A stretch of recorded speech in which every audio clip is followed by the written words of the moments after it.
암천귀로 3부 혈세 그리고 도산검림 제58화 묵노의 귀환.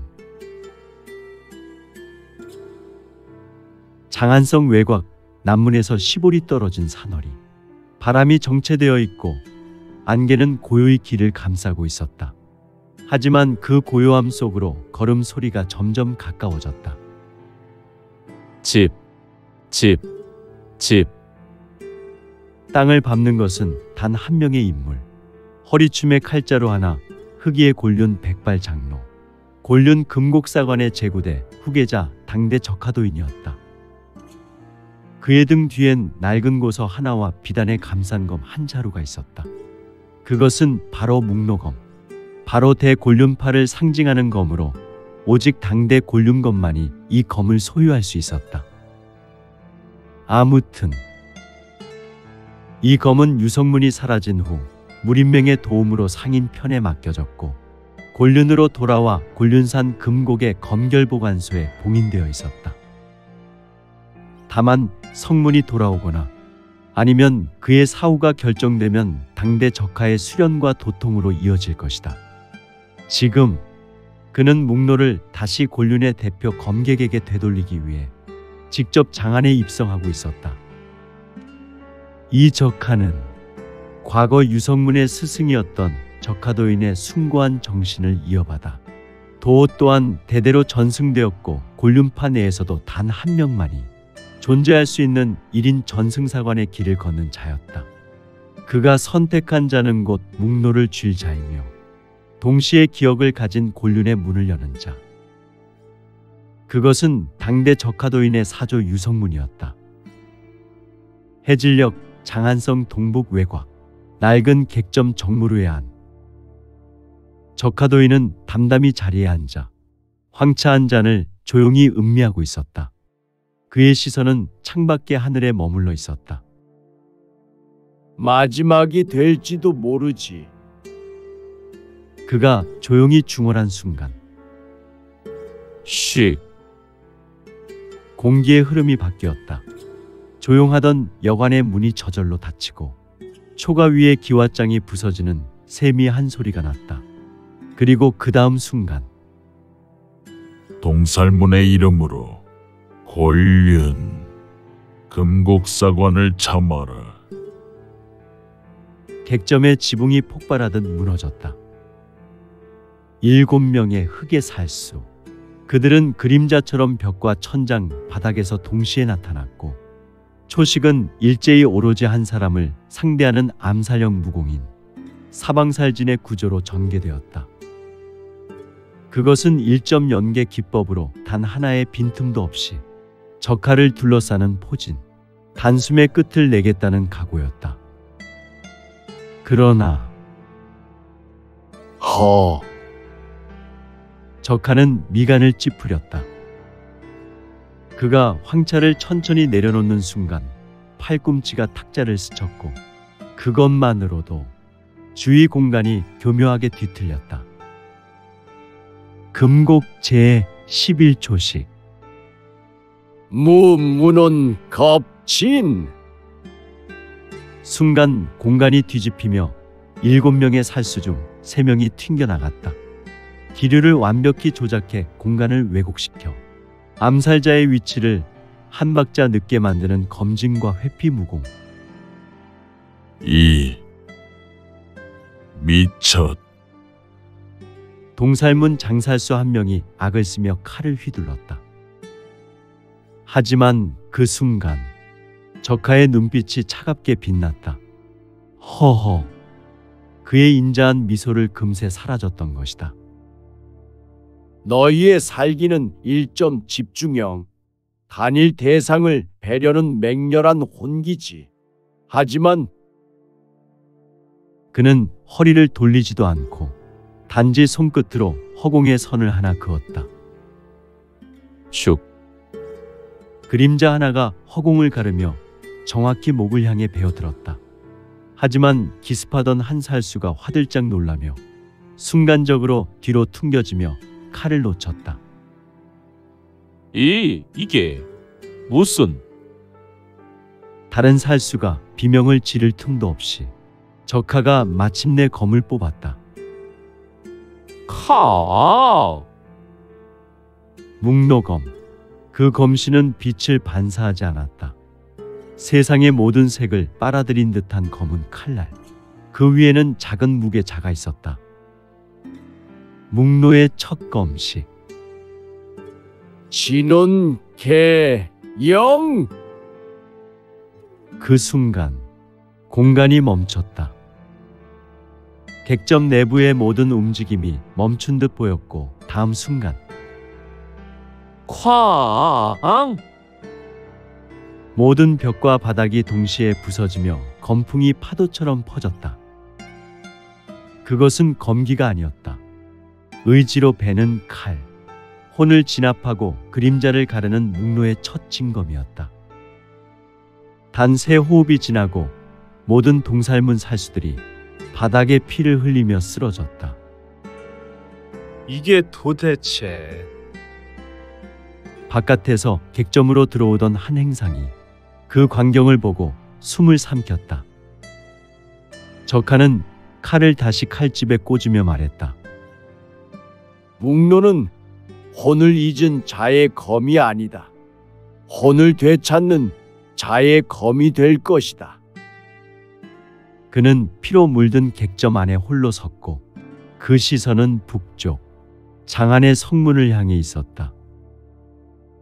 이제 진정한 주인에게 돌려주러 가마. 금곡의 사조님.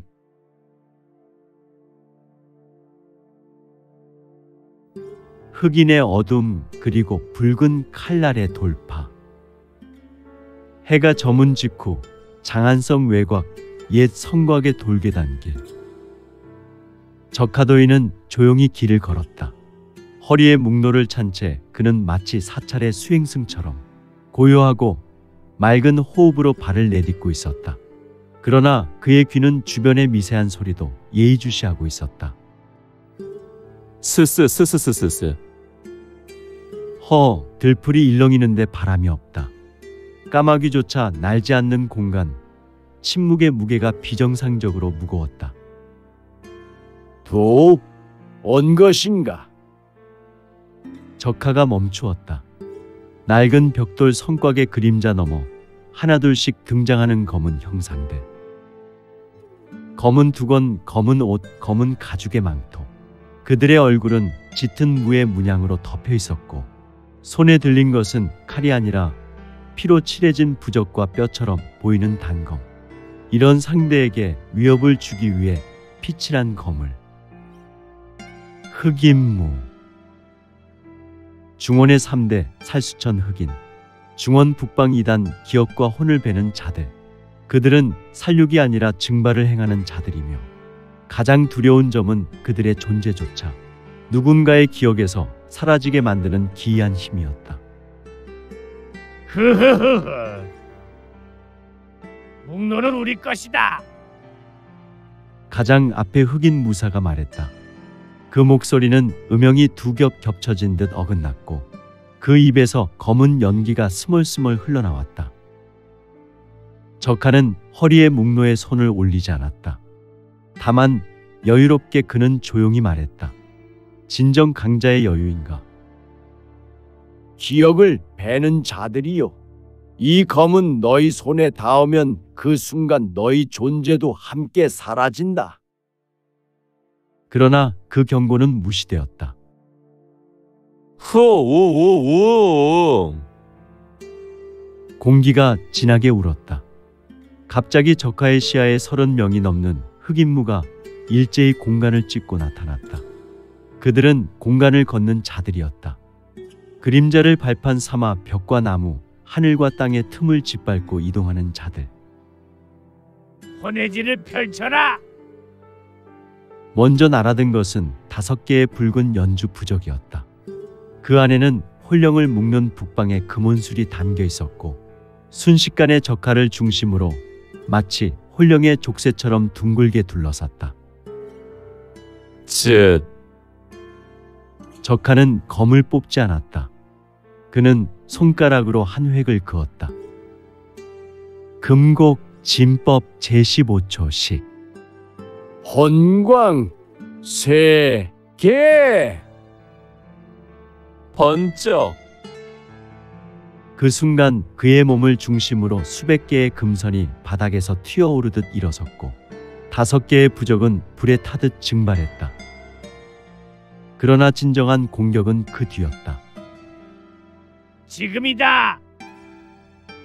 흑인의 법사가 외쳤고 마치 검은 산이 무너지는 듯 뒤편에서 거대한 그림자들이 파도처럼 쏟아져 나왔다. 그것은 혼인장, 살아있는 인간을 혼령의 공명체로 삼아 만든 살아있는 마도장이었다. 무려 10명의 무사가 눈을 뒤집고 괴성 속에서 달려들었다. 마치 아귀처럼.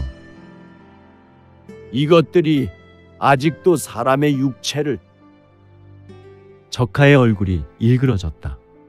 그들의 공격을 피할 수 있었지만 손을 뻗을 수 없었다. 그 순간 퍽! 정면에서 들어온 부적 단검이 그의 어깨를 스쳤다. 피가 흘렀다. 수백 년을 걸쳐 모든 전장에서 무적이었던 적하들, 피 한 방울 흘리지 않았던 금곡의 전인이 처음으로 피를 보았다. 허. 적하는 피를 닦으며 입술을 눌렀다. 바로 그 틈을 타 세 방향에서 동시에 칼날과 법술이 들어왔다.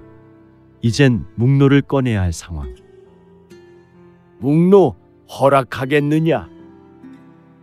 그가 묵노를 뽑으려던 그 순간 갱! 검이 미세하게 흔들렸다. 검이 거부하는 듯 그의 손에서 미세한 진동을 보였다. 묵노는 곤륜검에게 돌아가야 한다. 지금은 검을 쓰는 때가 아니다. 묵노의 의지가 그렇게 말했다. 적하는 눈을 감았다. 이제 너마저 나를 거부하는가? 수십 명의 흑인이 동시에 포위망을 좁히고 있었다. 살기는 살기가 아니었다. 혼기, 인간의 기억과 의지를 갉아먹는 검은 뱀의 기운이 적하의 주위를 휘감았다. 그리고 그의 무릎이 조금 꺾였다. 허허, 적하도인 무릎을 꿇다. 그러나 그 순간 쾅! 하늘에서 무언가 거세게 떨어졌다. 붉은 번개가 휘몰아치며 흑인무 3명이 일격에 터져나갔다. 무림맹의 곤륜방? 누군가 외쳤다. 그리고 그 순간 안개를 뚫고 검은 흑이가 아니라 하얀 곤륜의 무복을 입은 5명의 무인이 등장했다. 선두에는 당당히 한 사내가 서 있었다. 눈빛은 바람처럼 맑고 등에는 곤륜의 문양이 선명했다. 감히 당대 적하두인을 향해 칼을 겨누다니? 너희 혼이 없는 것들이로구나. 그는 검을 뽑았다. 사? 눈앞의 안개가 단칼의 반으로 갈라졌다. 그 칼은 아직 묵노가 아닌 검, 그러나 진심이었다. 5명의 곤륜 무사들은 일사불란하게 포진하며 적하 앞에 섰다. 금곡의 관주님, 이 자리 저희가 지킵니다. 묵노를 무림맹 곤륜방으로 보내주십시오. 적하는 잠시 숨을 골랐다. 그의 눈가엔 피가 흘렀지만 입술은 웃고 있었다. 그렇다면 곤륜은 아직 죽지 않았구나. 뒤를 돌아 장안성을 향해 걸음을 옮기며 그는 조용히 말했다. 묵노는 반드시 갈 길을 간다. 찰나 하늘 위에서 초승달이 강력하게 빛났다.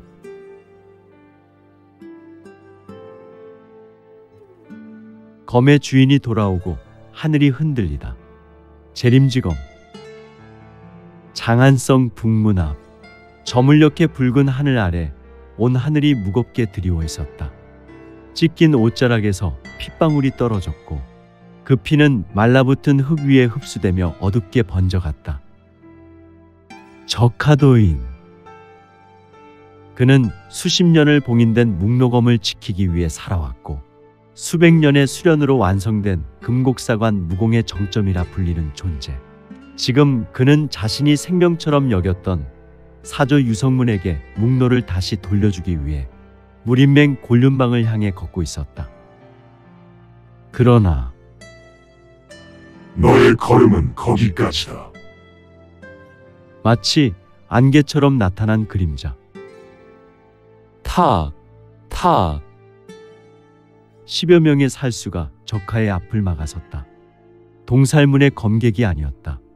그들 중 중앙에 선자, 눈빛은 죽은 듯 공허하고 입술은 기이하게 푸르스름하게 말라붙어 있었다. 동신맹. 그 뒤에는 길게 늘어진 검은 비단 옷자락을 휘날리며 산에 한 명이 다가왔다. 흰 비단 두루마기에 정교한 선으로 새겨진 망각의 문양. 눈동자는 비었으나 무공은 완성되어 있었다. 하백. 바로 동신맹의 맹주. 적하도인은 멈춰 섰다. 그는 말했다. 낮고 담담한 목소리로. 내가 지나가야 할 길이다. 비켜라. 그러나 하백은 가볍게 손을 들었다. 그 묵노. 절대 돌아가서는 안 되는 검이다. 왜지? 묵노가 돌아오면 곤륜이 열리고 곤륜이 열리면 다시 기억이 흐르기 시작하지. 이 세상은 있기 위해 살아가는 자들로 가득한데 너희 곤륜만이 기억을 찾으려 하지. 내가 전달하려는 자는 절대 강호 무림에 돌아와서는 안 되는 자다. 그 순간 슈르르르. 땅을 휘젓는 무수한 비명이 울리듯 동신맹의 무사들이 일제히 검을 뽑았다. 그들의 칼날은 빛나지 않았다. 피로 더럽혀져 있고 살아있는 자를 벨 준비가 되어 있었다. 적하도인은 한 발 뒤로 물러나며 오른손으로 묵노검을 조용히 쥐었다. 그러나 그는 검을 뽑지 않았다. 아직은 아니다. 그때 하백. 우렁찬 목소리와 함께 무림맹 성문이 열리며 십수명의 무사들이 뛰어나왔다. 그들 모두 붉은 비단 갑옷을 입었고 어깨엔 호랑이 문양. 오! 팽가의 오오단문도. 선봉엔 커다란 홍창을 어깨에 맨 팽진산이 있었다. 그가 바닥을 탕탕 치며 외쳤다. 무림맹은 지금 개문하였다. 도인을 막을 권한 하백 너에겐 없다. 그러나 하백은 웃지도 놀라지도 않았다. 흐흐흐흐. 이 싸움은 검 하나로 시작된 것이지. 그 검을 돌려줄지 베어낼지 내가 결정할 수 있을까? 팽가의 진상. 순간 동신맹의 병력 뒤에서 또 다른 자들이 모습을 드러냈다. 동살문, 검은 망토에 붉은 네일을 입은 살수 18명. 이들은 하백에게 절대적인 충성을 맹세한 자들이었다. 우린 묵노의 귀환을 반대한다. 동살문의 부단주가 칼끝을 들어 말했다. 순간 전장은 폭발 직전에 화산처럼 팽팽히 얼어붙었다. 적하도인은 입을 굳게 다물었다. 이제 선택은 없었다. 그가 조용히 칼자루에 힘을 주는 순간 쾅. 공기와 흙이 함께 날아올랐다. 이때 팽진산이 앞으로 튀어나가 거대한 돌을 휘둘렀고 오오단문도는 일제히 좌우에서 진영을 형성하며 동신맹과 동살문의 선봉을 받아쳤다. 피 튀기는 격돌. 검과 거대한 도, 도기와 혈기, 진법과 초식이 한데 얽혀 혼돈의 장이 펼쳐졌다. 동신명의 만강무언보법은 오호단문도의 도진을 흩뜨렸고 동살문의 사형온지는 적하를 향한 사망 결계를 구성했다. 적하는 뒤로 물러났다가 마침내 한 손으로 칼을 뽑았다. 슝. 검의 검신에서 들려오는 저주처럼 깊은 울림. 묵노. 진원봉무. 그 한 동작으로 앞을 가르던 동살문의 살수 3명이 동시에 뇌를 찔린 듯 쓰러졌다. 그러나 차. 그의 옆구리를 뚫고 들어온 그림자 하나.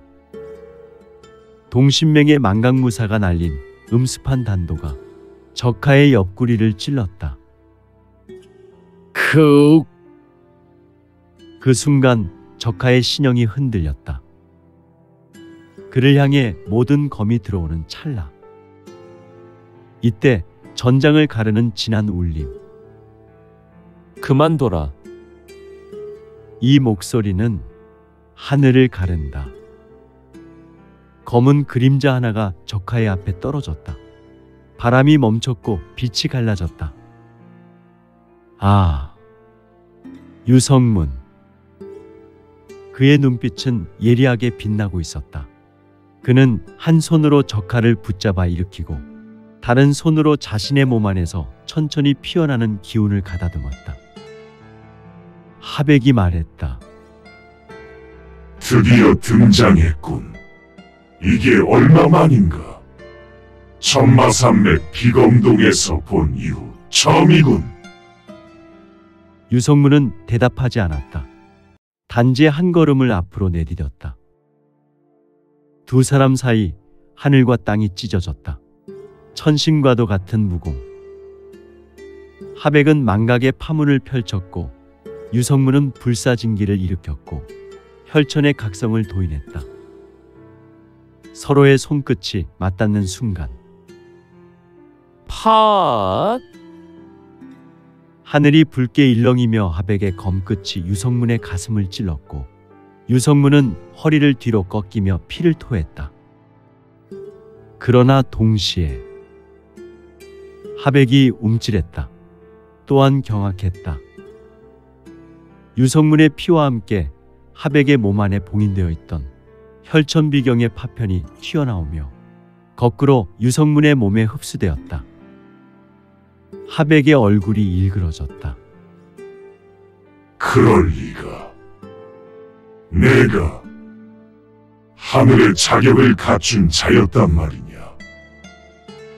유성문은 무너졌다. 무림맹의 계단 아래로 쓰러졌고 묵노는 그의 곁에 떨어졌다.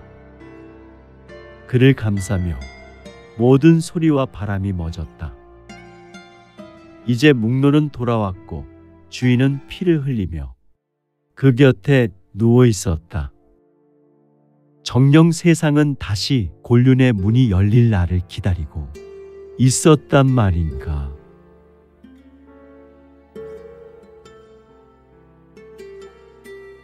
오늘 준비한 내용은 여기까지입니다. 내용이 좋으셨다면 좋아요, 구독 부탁드리고 더 많은 노력으로 보답하겠습니다. 오늘도 최고로 멋진 하루 되세요.